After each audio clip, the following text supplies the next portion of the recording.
आज की खबर में आप सभी का स्वागत है। तो चलिए बढ़ते हैं देश दुनिया की बड़ी खबरों की ओर। कांग्रेस की आलोचना पर शशि थरूर की दो टूक जैसा सही लगे करिए, मेरे पास और भी काम है। शशि थरूर ने भी दो टूक जवाब दिया है। उन्होंने एक्स पर लिखा, मेरी कई बातों को आलोचक और ट्रोल्स अपने तरीके से देख सकते हैं, वे तथ्यों को तोड़ मरोड़ कर पेश कर सकते हैं और मेरी आलोचना के लिए स्वतंत्र है। पटना में आज पीएम मोदी का 5 किलोमीटर लंबा रोड शो, बीजेपी कार्यालय तक 25 संगठन करेंगे प्रधानमंत्री का स्वागत। डोनाल्ड ट्रंप और एलन मस्क के अलग हुए रास्ते, टेस्ला सीईओ ने कर दिया बड़ा ऐलान, जाने क्या है वजह। एलन मस्क बीते साल हुए राष्ट्रपति चुनाव के दौरान डोनाल्ड ट्रंप के सबसे करीबी और अहम सहयोगी की तरह दिख रहे थे। हालांकि ट्रंप के राष्ट्रपति बनने के कुछ महीनों में ही दोनों के संबंधों में कड़वाहट आ गई है। अगले 3 दिनों में बिगड़ने वाला है दिल्ली एनसीआर का मौसम, आंधी तूफान और तेज बारिश का अलर्ट। मौसम विभाग ने की ये अपील। मौसम विभाग ने बताया है कि दिल्ली में आंशिक रूप से बादल छाए रहेंगे और बहुत हल्की से हल्की बारिश होने के साथ समय समय पर बिजली भी। अचानक नहीं रुकी सिंधु जल संधि, 3 साल से चल रहा था काम, जाने एक झटके में कैसे कर दिया पाकिस्तान का परमानेंट इलाज। पहलगाम हमले के बाद भारत ने पाकिस्तान को सबक सिखाने के लिए सिंधु जल संधि को ठंडे बस्ते में डाल दिया है। सरकारी सूत्रों के अनुसार यह एक अस्थायी सर्जिकल स्ट्राइक है। कुवैत में बीमार हुए गुलाम नबी आजाद, प्रधानमंत्री मोदी ने की बात। प्रधानमंत्री नरेंद्र मोदी ने बुधवार को डेमोक्रेटिक प्रोग्रेसिव आजाद पार्टी ने नेता गुलाम नबी आजाद से बात की। पूर्व केंद्रीय मंत्री कुवैत में बीमार हो गए और उन्हें अस्पताल में भर्ती कराया गया है। साउथ अफ्रीका और बांग्लादेश के खिलाड़ी आपस में भिड़े, हाथापाई तक पहुंच गई बात। वीडियो में देखने को मिल रहा है कि पहले गेंदबाज बल्लेबाज के पास गया और कुछ गर्म शब्दों का आदान प्रदान किया, फिर उसे धक्का दिया और फिर उसकी हेलमेट की ग्रिल पकड़ ली। राफेल लड़ाकू विमान पर पहली बार आया फ्रांसीसी एयरफोर्स का बयान, चीन की मीडिया ने फंसाने के लिए पूछा था सवाल। राफेल फाइटर जेट के कथित नुकसान के संबंध में एक रिपोर्ट के सवाल के जवाब में ऑपरेशन सिंदूर के दौरान भारतीय वायुसेना के एक वरिष्ठ अधिकारी ने 9 मई को एक ब्रीफिंग के दौरान कहा था कि नुकसान हवाई युद्ध का एक हिस्सा है और सभी भारतीय वायुसेना के पायलट सुरक्षित रूप से वापस आ गए। रूस का यूक्रेन पर अब तक का सबसे बड़ा हमला, क्या ट्रंप को जानबूझकर चुनौती दे रहे पुतिन। इस बड़े हमले ने अमेरिकी राष्ट्रपति डोनाल्ड ट्रंप को गुस्सा दिला दिया। उन्होंने अपनी social media site truth social पर रूस के राष्ट्रपति व्लादिमीर पुतिन को जमकर लताड़ा और कहा कि पुतिन पूरी तरह पागल हो गए हैं। आखिर रूस की इस रणनीति के पीछे क्या वजह हो सकती है। शशि थरूर को बना दे बीजेपी का मुख्य प्रवक्ता, सर्जिकल स्ट्राइक वाले बयान पर अपनी ही पार्टी में घिरे शशि थरूर। कांग्रेस नेता उदित राज ने अपनी ही पार्टी के सांसद शशि थरूर पर हमला किया है। उन्होंने कहा है कि उन्हें भारतीय जनता पार्टी का मुख्य प्रवक्ता घोषित कर देना चाहिए। भारत ने पाकिस्तान पर गिराए बम, गोले, मिसाइल और तबाही मची अमेरिका में, हिल गई अरबों डॉलर की यूएस कंपनियां। एक्सपर्ट ने चिंता जताई है कि अमेरिकी डिफेंस फील्ड में बदलाव करने में सालों और कभी कभी दशक लग जाते हैं, जिसकी एक वजह ये भी है कि उनके हथियारों की लागत बहुत ज्यादा है। ऑपरेशन सिंदूर में भोलारी एयरबेस पर आईएएफ ने किया था ब्रह्मोस से हमला, हैंगर में रखे अवाक्स विमान, 3-4 फाइटर जेट हुए नष्ट।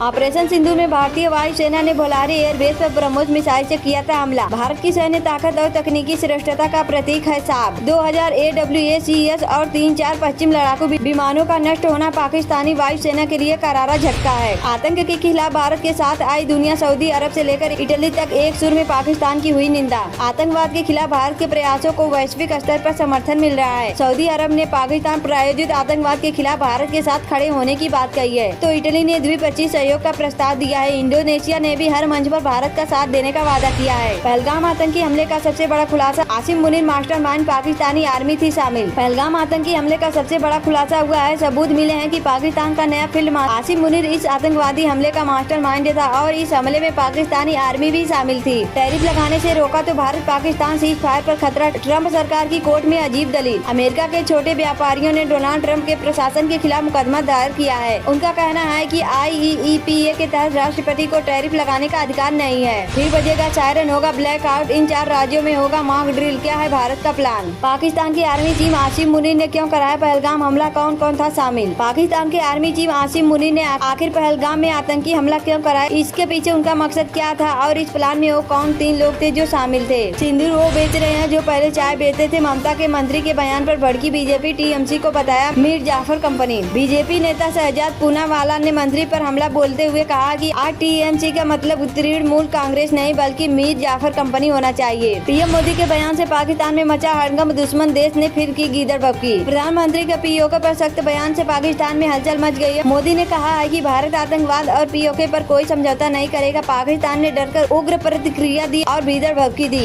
ईरान से 3 भारतीय लापता, दूतावास ने तेहरान से कहा तत्काल पता लगाएं और सुरक्षा सुनिश्चित करें। तेहरान में भारतीय दूतावास ईरान यात्रा के बाद लापता हुए 3 भारतीय नागरिकों की तलाश में ईरान अधिकारियों के साथ मिलकर काम कर रहा है।